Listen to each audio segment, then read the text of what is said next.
Tonight on CTV, Mayor candidate Gerry Horak has been accused of sexual harassment, as well as a recap of the ASCSU debates. And the death of a 3-year-old boy in Larimer County has now been ruled a homicide, and phase 2 of vaccine distribution in Colorado is on its way. All that and more on CTV starting now.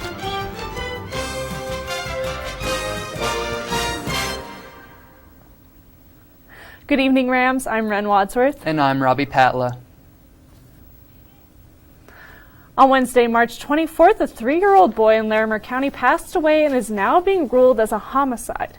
The child was brought into the hospital by a family member because he was not breathing. The child died in the hospital, and his cause of death was from strangulation. Less than 2 hours before the child was brought into the hospital, he was allegedly assaulted by his mother's boyfriend, Jamie Rodriguez. Rodriguez is now facing charges of child abuse and first-degree murder. Bond has not been set, and Rodriguez remains in custody at Larimer County Jail. CTV will continue to keep you updated with new information as it arises. 2 former Fort Collins City Council members have accused mayoral candidate Gerry Horak of sexual harassment. Lisa Papa and Christian Stevens, who both served with Horak, say he made inappropriate and demeaning sexual remarks on several occasions, mainly at community events where he may have been intoxicated. According to the Coloradoan, other witnesses have come out, including current Mayor Wade Troxell and City Manager Darian Attenberry, who confirmed these allegations. Horak has denied most of the accusations. However, he told the Coloradoan that he has complimented women on their appearance occasionally, as well as men. In an email sent to supporters, Horak wrote, quote, "I never intended any flattering comment to be taken for more than face value or in a sexual and provocative way. I am deeply troubled that any of these comments hurt others or that any individual felt uncomfortable talking to me." End quote. Stevens said Horak first harassed her at the 2011 Laramie County Democratic Party's annual dinner, where Horak commented about her sleeveless dress and bare arms, saying that they, quote, "turned him on." Horak believes that the women's claims are politically motivated because Papa and Stevens are working with the candidates running against him. At the moment, there is no information on how this affects Horak's campaign. However, we will continue to keep you updated once more information surfaces. A fire occurred in a residence home, killing one on Sunday, March 28th. The Poudre Fire Authority arrived at the scene at 800 block of St. Peterson Street just before 8 that night. According to Poudre Fire Authority, the fire began in the basement of the home, but the cause is still unknown and is currently under investigation. The identity of the victim and their cause of death is yet to be released to the public. The campaign for ACCU student body government has reached a climax following last week's debates. Here is an overview of the presidential debate, which took place on March 24th. Candidates John Williamson, Christian Dixon, and Liz Taddei discussed their hopes and plans for their presidencies at the 2021 ASCSU presidential debate. All candidates shared what their goals for ASCSU would be if they were to win. I am here to make promises to you, promises of commitment and promises of kindness. What I want to make sure every single student knows is ASCSU is for the students. It's not a bunch of people leading you or spending your money. It's a place for your voice to be heard. And that's what it should always be. And if we can really provide an opportunity for others to communicate with each other, build bonds, build lifelong bonds, we can all have greater opportunity, if you will, through meeting people, through the connections that we gain through the year. Through transparency, through our commitments of radical inclusion, through stewardship, I think we can start to create that environment where the ideas and the solutions all across campus that often don't materialize, that they can start to materialize. Another big topic discussed in this debate was the prevalence of COVID-19 and how each candidate would make a commitment to student safety next year. I am going to rather advise you to do what you think is best. Now, if that means you want to get the vaccine, then please get the vaccine. If that means you would like to wear a mask, then please please wear a mask. It simply is up to you. The COVID restrictions has much say from ASCSU. That's more from CDC, state, and local guidelines, and as well as the pandemic preparedness team. That we are already going along those guidelines, and we're going to keep going along with them. I don't want to say that we will just stand by and say whatever administration says. I want to be proactive and give suggestions and, at the very least, have guidelines for students to come back safely and to meet in person with their organizations. I know there are many communities on campus, specifically marginalized communities, that have had poor experiences with vaccines in the past. So how can we build trust and how can we build that engagement? And I think it starts with dialogue, curiosity, and a willingness to listen to the concerns, the questions, the comments of the student body. Starting today, March 30th, voting for ASCSU has opened on RamWeb for all students to participate in. There you can vote for President, Vice President, Speaker of the Senate, and your senators. Voting will last until April 1st.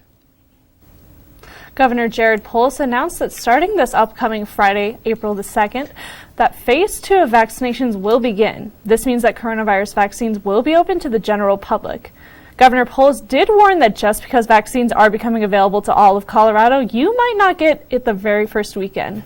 Polis believes that any Coloradoan who wants to be vaccinated will be by mid to late May, and Colorado should be able to return to normalcy very soon. The nearest community vaccination site to Fort Collins is at the Ranch Events Complex in Loveland. Don't go anywhere, Rams, because Zaya Hiley is up next with her weekly weather report.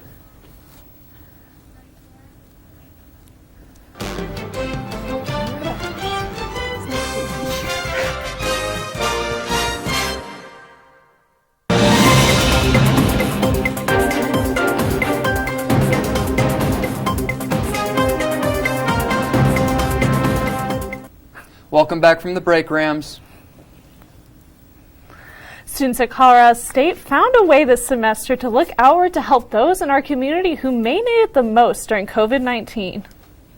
Amidst all the confusion and change COVID-19 has brought this year, students and staff at Colorado State University are banding together with members of the community.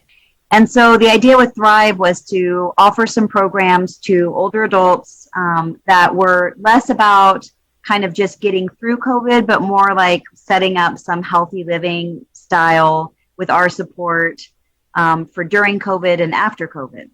Thrive is beneficial to the mental health of the elderly and compromised and also allows for students to learn new skills and oftentimes earn practicum for their major firsthand. What if we did some virtual services with older adults that were like pro-social and active, and we paired it with CSU students who need practicum hours? And we just kind of came up at that time with a whole list of folks who were interested in pairing their students with older adults and put in a proposal to run the Thrive program. Thrive was created in the midst of a global pandemic, but who knows how the organization and its members will shift and evolve in time and what it may do in years to come.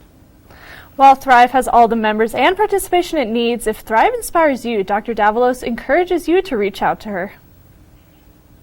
Groups at CSU, including the Pride Resource Center, Student Disability Center, and the Asian Pacific American Cultural Center, will be talking about intersectionality of race and ethnicity within the transgender and disabled community. The event, called More Than Organs, Beyond Resilience, will take place on Wednesday, March 31st at 6 in the evening. The occasion is taking place in honor of Trans Visibility Day and will feature keynote speaker Kay Ulande Barrett. For more information on the matter, you can reach out to LGBT_student services at mail.colostate.edu. The Colorado Healing Fund is a nonprofit established in 2018 to help support victims, their families, and anyone directly affected by events such as last week's tragedy in Boulder. The shooting that took place at the King Soopers left 10 people dead. As of Wednesday, the nonprofit has raised almost $400,000 for the Boulder shooting victims and their loved ones.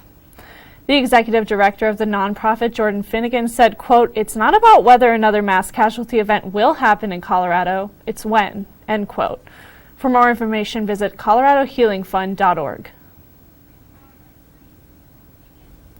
A new public health ambassadors program began on campus to reinforce important COVID-19 related messages for CSU students. This initiative is part of CSU's Social Norming Task Force, a group of faculty, staff, and students working to correct misperceptions students may have regarding public health behaviors. This program, around 20 students strong now, is a way to promote this agenda. Public health ambassadors are stationed in higher traffic areas around campus, such as the Laurie Student Center, Morgan Library, and the Student Recreation Center. Their purpose is to educate and encourage their fellow peers to follow 5 key health behaviors: wearing face coverings, practicing physical distancing, washing and using hand sanitizer, keeping gatherings small, and staying home when sick. The program has resources and information available for all students while providing face masks and hand sanitizer for those who visit their tables. Now that multiple companies have been given the go-ahead to administer their versions of the vaccine, distribution and immunity statistics have begun to look up. However, Ray Goodridge, director of Colorado State University's Infectious Disease Research Center, and many others are still trying to develop as many as 4 new vaccines for COVID-19. The goal is to create multiple versions in order to cater to multiple audiences. Research will continue with the hopes of finally retrieving further answers and understanding for the health of everyone. Well, Rams, that is all we have for you tonight, but don't go anywhere because Ellison Hubbard has the full rundown of March Madness. Stay tuned.